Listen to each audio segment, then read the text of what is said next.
saya Martia Alwadia. Saya Supriya Mandeni. Saya Nurul Reski. Saya Fitra Fadila Hardin. Saya Muhammad Alfu. Saat ini kita sudah berada tepat di depan jurusan Pendidikan Teknik Elektronika Fakultas Teknik Universitas Negeri Makassar.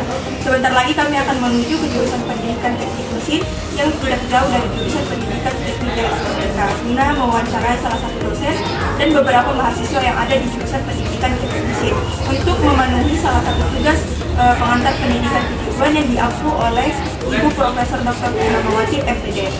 Tanpa berlama-lama, mari kita bersama.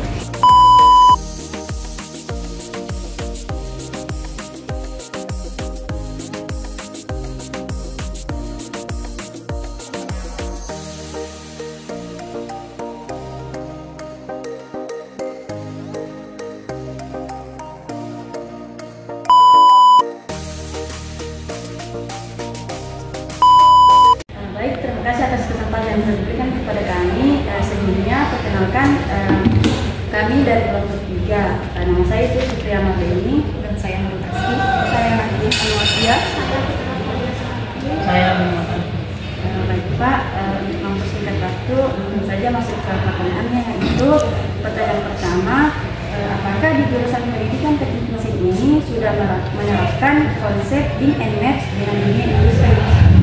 Secara konsep itu sudah kita kan mengkaji dari berbagai budaya, berbagai sudut pandang yang ada di industri untuk diterapkan pada pembelajaran kita, baik diterapkan dalam bentuk praktikum, baik juga diterapkan dalam bentuk pembelajaran secara kognitif atau pengetahuan. Jadi kalau di ruang praktikum itu sudah hampir semi industri ya, industri kecil atau juga dapat dibilang mirip seperti pembelajaran titik factory, karena di situ dimulai dari briefing seperti kayak di industri, terus kemudian secara praktikum juga sudah menerapkan seperti di industri, memperhatikan kaidah-kaidah ketiganya, memperhatikan kaidah-kaidah prosedurnya, standarnya, sampai dengan quality produk yang dibuat. Jadi di pendidikan teknik mesin ini kita pembelajarannya lebih banyak pembelajaran base product ya, produk apa yang diciptakan itu yang jadi unggulan kita. Jadi kita berorientasi betul pada industri. Kalau secara Lean and Match itu memang kita ada berbagai industri yang bekerja sama. Contoh ini kan juga bekerja sama dengan ini. Itu secara MOU kan ada, silakan nanti datanya bisa di administrasi fakultas mungkin bisa ada ini.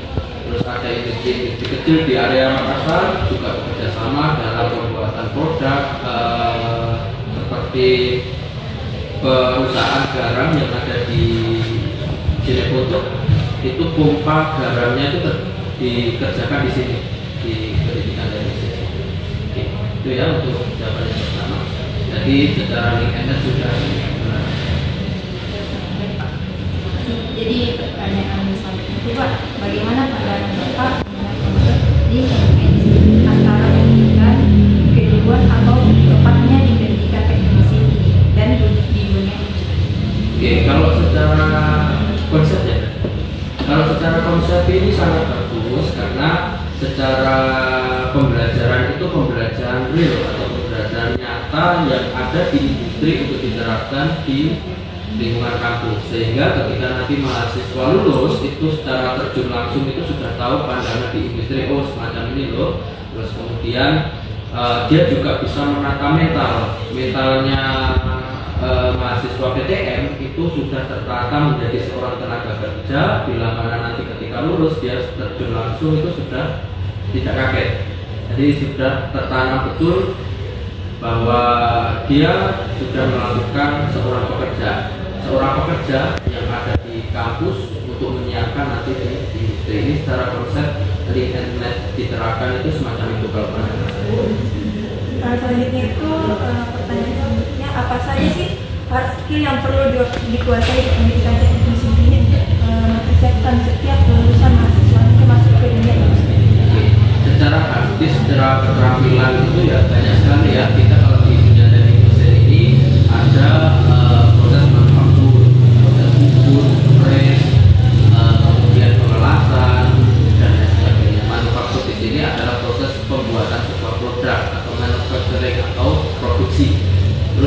kemudian kita juga ada secara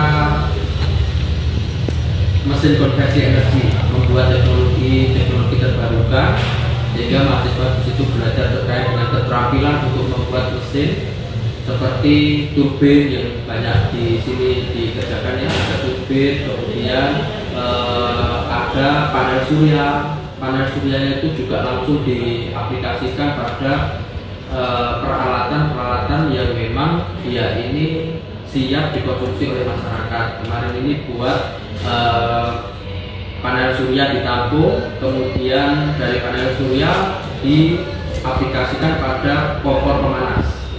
Nah, itu kan berarti dia sudah secara praktis sudah belajar bahwa kita di kampus itu sudah dibekali oleh keterampilan praktikum yang mana tujuannya nanti juga untuk menyiapkan dia ketika bekerja. Oke, itu ya secara hasil. Selanjutnya yaitu soft skill apa yang perlu dikembangkan mahasiswa di pendidikan teknik mesin ini sebelum memasuki dunia industri. Oke, secara soft skill, jadi kita kan kalau pendidikan teknik mesin itu berorientasi pada dua bidang, di mana dia harus belajar terkait dengan jiwa kependidikan, dia juga harus belajar secara praktikum. Tapi tidak menutup kemungkinan kita kalau mengajar kan harus tahu praktikumnya dulu ya. Sehingga kalau dilihat dari soft skill itu kita menyiapkan juga keilmuan terkait dengan pendidikan, juga keilmuan terkait dengan murninya. Kalau pendidikan biasanya ada perkembangan studi pengantar pendidikan, metodologi penelitian secara pendidikan, terus kemudian ada media pembelajaran dan lain sebagainya. Itu kalau pendidikan. Tapi kalau soft skill dalam praktikum atau murni itu nanti ada mata kuliah elemen mesin, kemudian ada perancangan, gambar teknik. Nah, ini secara teori itu diajarkan. Tapi kalau soft skill yang ada di praktikum itu biasanya kita mulai dengan briefing dulu. Ini mahasiswa di briefing, kemudian mahasiswa ditahu terkait dengan apa saja yang ada yang boleh dan tidak dilakukan ketika praktikum. Contohnya peralatan K3 harus lengkap, terus kemudian SOP pelaksanaannya ya. Terus kemudian ada yang namanya hidden kurikulum. Hidden kurikulum ini adalah kurikulum yang tidak tampak pada dokumen kurikulum tapi diterapkan. Contohnya membuat langkah-langkah kerja. Nah, itu kan tidak ada di kurikulum, tapi dia mengerjakan. Sehingga apa? Ketika nanti mengerjakan sebuah produk ini jadi benar-benar sesuai dengan perencanaan. Ini masuk pada soft skill. Terus kemudian mahasiswa juga diajak untuk quality control. Quality control itu memantau produk ini sampai mana jadinya. Selama proses berarti ada proses monitoring, kemudian selama jadi itu berarti ada proses uji coba atau trial error. Nah, terus kemudian kita QC atau quality control, kalau memang dia bagus produknya ya dipasarkan, kalau tidak ya kita olah lagi bagaimana agar lolos dari QC tadi. Nah, secara soft skill dia belajar terkait dengan budaya, kemudian teori murni, terus kemudian terkait dengan attitude. Attitude ini adalah cara kita berkomunikasi dengan teman, berkolaborasi, kemudian berpikir kritis atas produk yang dibuat, misal ada problem atau enggak, itu kan masuk pada soft skill juga. Terus kemudian menganalisis dari produk ini sudah jadi, ini estetikanya bagaimana ya, ternyata sesuai dengan fungsi. Nah, ini juga masuk pada soft skill untuk menyelesaikan sebuah problem. Oke, itu mungkin terkait dengan soft skill. Bagaimana? Sudah? Baik, itulah tadi sesi wawancara kami bersama Bapak Ahmad Muhammadi. Mungkin itu saja, sekian dan terima kasih. Wassalamualaikum warahmatullahi wabarakatuh.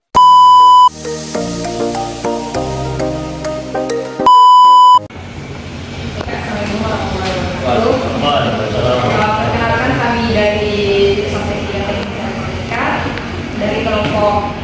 ya yang akan mewawancarai kakak. Perkenalkan, saya sendiri Nurul Rizky dan rekan saya. Saya Supriya Mandini.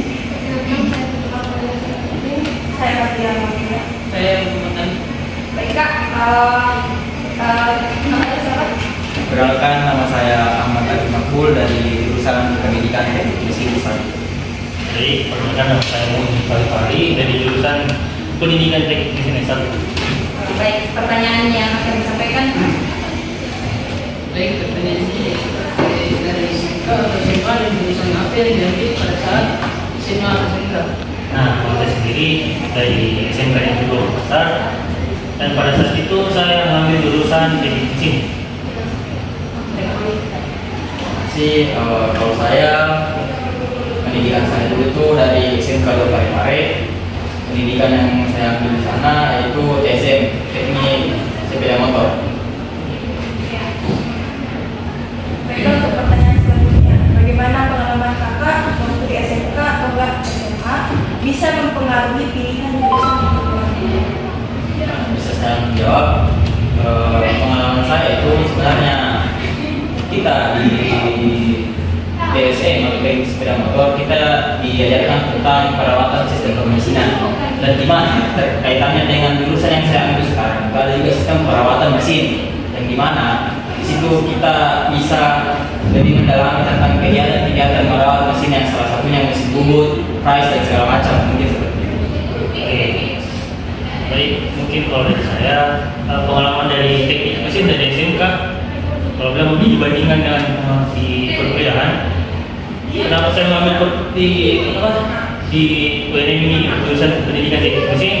Saya bertujuan untuk menjadi guru pas ketika saya lulus di S1 ini, karena pas SMK itu saya memang menyukai tentang mata kuliah gambar teknik. Jadi mungkin kenapa saya melanjutkan, saya ingin mengembangkan agar apa-apa yang perlu saya ketahui, saya ketahui. Nah, mungkin sebenarnya. Baik, pertanyaan selanjutnya itu kak, apakah yang diajarkan di SMK ada kaitannya dengan pendidikan jurusan yang diambil? Ya, kalau saya mungkin cuma sebagian. Nah, yang saya sebut tadi seperti gambar teknik. Nah, mungkin itu cuma beberapa lah materi yang saya dapatkan pas SMK. Nah, saya masuk di kuliah, ya ada lagi materi baru. Mungkin cukup. Saya sedikit juga, sebenarnya ada juga kaitannya yang pertama dengan gambar teknik. Tapi kenapa saya juga pilih jurusan pendidikan itu karena yang notabene-nya kita di jurusan TSM itu cuma perawatan, yang dimana kita itu cuma mengganti part-part yang rusak dengan part-part yang baru. Sedangkan di jurusan pendidikan teknik mesin itu kita diajarkan tentang pembuatan part dari sebuah mesin, yang dimana kita lebih di atas daripada perawatan. Tapi kita sekarang cuma sekarang kita ini membuat alat atau bahan daripada mesin tersebut.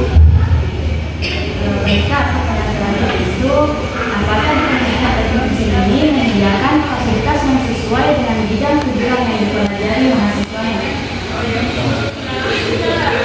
Apa yang bisa dibilang? Apakah di pendidikan teknik mesin ini menyediakan fasilitas yang sesuai dengan bidang tujuan yang dipelajari mahasiswanya?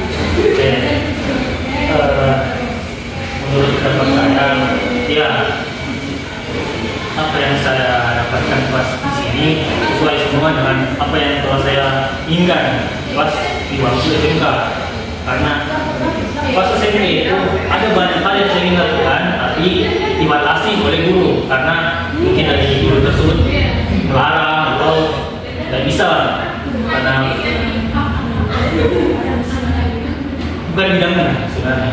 Jadi itu guru menakutkan kalau kita praktik dalam bengkel yang berbeda dengan jurusan yang berbeda, mungkin ini takutnya ada kesalahan lah karena kita tidak tahu apa ini dalamnya apa hakikatnya yang kita belum ketahui di dalam ruangannya itu.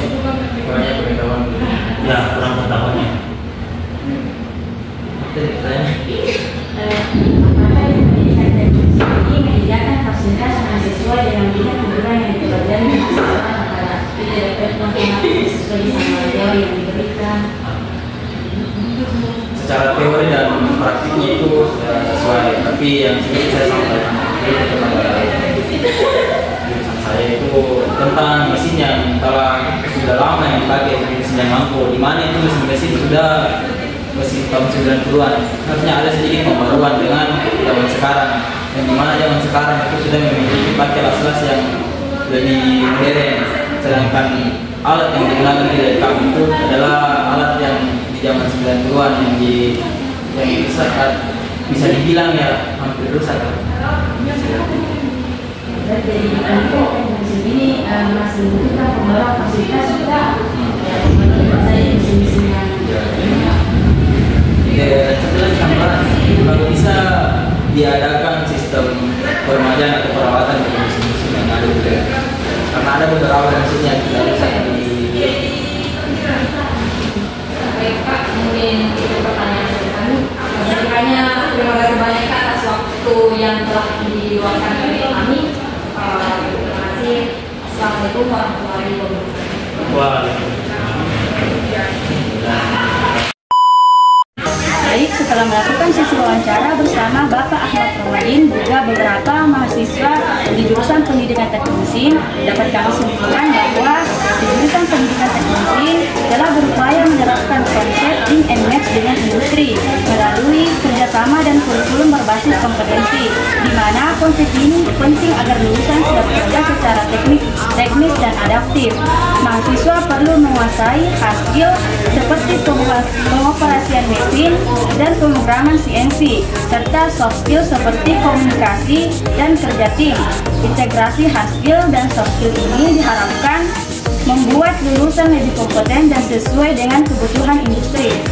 Baik, mungkin itu saja wawancara dari kelompok kami. Kami mengucapkan banyak terima kasih kepada seluruh pihak yang telah membantu proses wawancara kami di jurusan Pendidikan Teknik Mesin. Untuk kurang lebihnya mohon dimaafkan. Wassalamualaikum warahmatullahi wabarakatuh.